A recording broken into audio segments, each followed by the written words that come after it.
child. He is born into the physical world, but he belongs to another.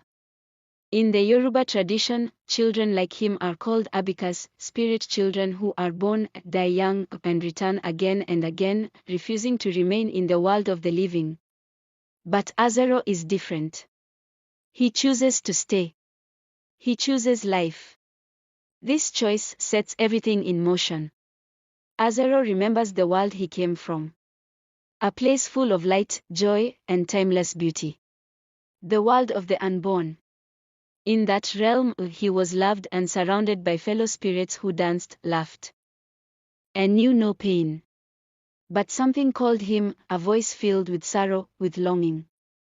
It was the voice of his future mother, crying out from the physical world, begging for her child to stay. Out of love, Azaro made his choice. He left the spirit world behind and was born into the poverty and suffering of the slums. His home is a crumbling house in a crowded ghetto. His parents are poor but proud. His mother is a tireless woman who sells goods in the market to feed the family. She works for hours with heavy loads, enduring insults and heat and exhaustion. His father is a strong, idealistic man. He believes in change, in dignity, in rising above the circumstances life has forced upon them. He dreams of becoming a boxer, a champion who can fight his way out of poverty. But the world they live in is unforgiving. Food is scarce. Disease is common. The streets are filled with chaos, and violence is always near. There are two political parties battling for control, each as corrupt and manipulative as the other. They use thugs to intimidate people, steal votes, and silence opposition. The people are weary and afraid. And through it all, Azaro walks a half in this world, half in another. He sees things others don't. Spirits pass him on the street. They wait for him in alleyways, tempt him in dreams. They want him to return. They beg him to die, to rejoin them in the spirit world. But Azaro resists. His connection to his family keeps him rooted. He doesn't always understand why he stays. But he knows he must. Azaro's visions are constant. He sees creatures with shifting faces. Ghosts of the past. Beings made of fire and mist. Sometimes they come gently, other times they scream in rage. They ask why he would choose suffering over paradise. Why he stays in a world filled with hunger, war, and sorrow. But Azaro sees more than pain. He sees love. He sees beauty in his mother's tired smile. He sees strength in his father's fists. He sees a people who, even in their suffering, refuse to give up. And so, he walks on. The novel does not follow a traditional plot. It moves like a dream, like memory. Events flow into each other. Time bends. Reality and illusion blur. One day, Azaro follows his mother to the market. As they walk, he senses something off. The air feels too heavy. Faces shift. Spirits cling to the walls. His mother doesn't see them, but Azaro does. He becomes dizzy. The spirits try to pull him out of his body. For a moment, he's gone. But he fights. He holds on. He comes back. Another day, he enters a bar where spirits are drinking palm wine. They laugh at human misery. They mock the living. They whisper secrets and watch Azaro with glowing eyes. He sees a girl with no face.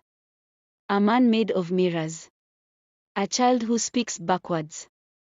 These visions haunt him, but they also shape him. He learns that the world is layered. That truth is not always visible. Meanwhile, his father becomes more involved in politics. He speaks out against injustice. He refuses bribes. He challenges the thugs. For this, he is beaten. He returns home bruised but proud. He tells Azaro that a man must never bow to evil. That standing for what is right is the only true strength. But strength comes at a cost. The family begins to suffer more. Food becomes even harder to find. Their roof leaks. Rats invade the house. Azaro's mother becomes sick. Still, she rises each morning and walks to the market. Still, she feeds her son with what little she has. Azaro begins to understand the depth of his parents' love and their suffering. He sees that their pain is not just physical. It is spiritual. It is ancestral. It comes from generations of poverty, of colonization, of broken promises. He starts to see how his father's anger is rooted in powerlessness. How his mother's silence is filled with sacrifice. At times, Azaro is overwhelmed. The spirit world presses harder.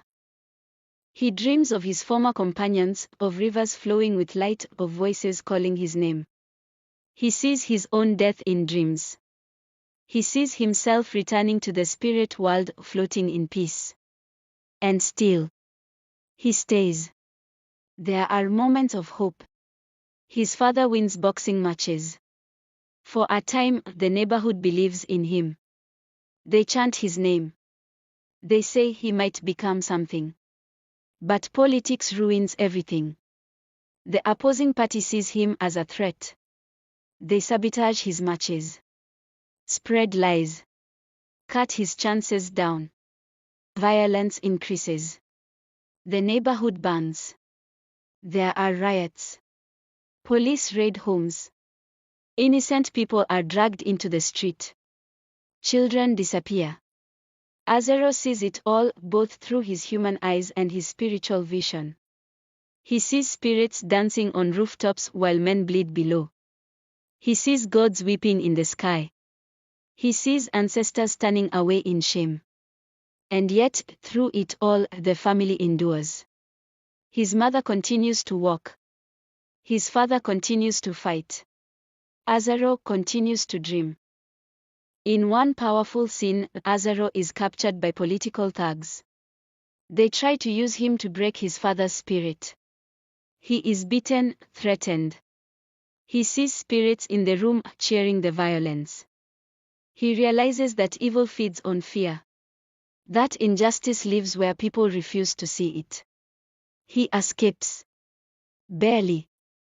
And when he returns, something has changed. He is no longer just a boy. He is a witness. A survivor. His father speaks of building a new future. Of organizing the people. Of fighting with knowledge instead of fists. Azaro listens, knowing that the road ahead is long and uncertain.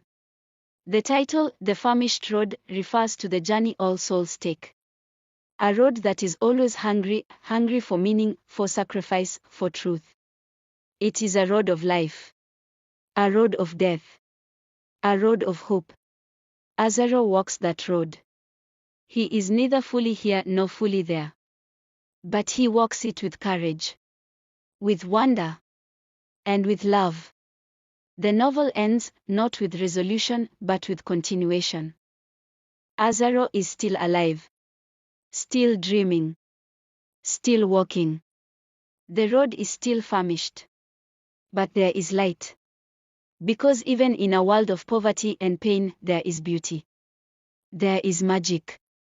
There is love. And sometimes, choosing to stay, choosing life, in all its struggle, is the bravest act of all. Thank you for joining us on this journey. If you found this summary meaningful, don't forget to subscribe to the Book Summary Hub and check out our other deep dives into literature that moves the soul. Until next time, keep exploring and keep reading. Azaro is still alive. Still dreaming. Still walking. The road is still famished. But there is light. Because even in a world of poverty and pain, there is beauty. There is magic. There is love. And sometimes, choosing to stay, choosing life, in all its struggle, is the bravest act of all. Thank you for joining us on this journey. If you found this summary meaningful, don't forget to subscribe to the Book Summary Hub and check out our other deep dives into literature that moves the soul.